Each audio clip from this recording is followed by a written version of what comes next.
მამებს ვეტყვი, რომ ასწავლეთ შვილებს დამოუკიდებლად ცხოვრება, ასწავლეთ შვილებს ბრძოლა, ასწავლეთ ის და გააგებინეთ როგორმე ის, რომ ერთ ჩვენიერ დღეს ღმერთმა ყველა დიდხანს აცოცხლოს, მაგრამ თქვენ აღარ იქნებით და ისინი მარტო დადგებიან ცხოვრების პირისპირ. მზად უნდა იყონ პიროვნულადაც, ეკონომიკურადაც, მორალურადაც, ყველანაირი თვალსაზრისით მომზადებულები, ბრძოლის უნარიანები და დამოუკიდებლები.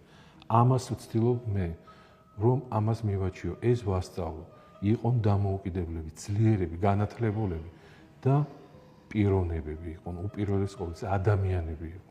მამებს ვეტყვი, რომ ასწავლეთ შვილებს დამოუკიდებლად ცხოვრება, ასწავლეთ შვილებს ბრძოლა, ასწავლეთ ის და გააგებინეთ როგორმე ის, რომ ერთ ჩვენიერ დღეს ღმერთმა ყველა დიდხანს აცოცხლოს, მაგრამ თქვენ აღარ იქნებით და ისინი მარტო დადგებიან ცხოვრების პირისპირ. მზად უნდა იყონ პიროვნულადაც, ეკონომიკურადაც, მორალურადაც, ყველანაირი თვალსაზრისით მომზადებულები, ბრძოლის უნარიანები და დამოუკიდებლები.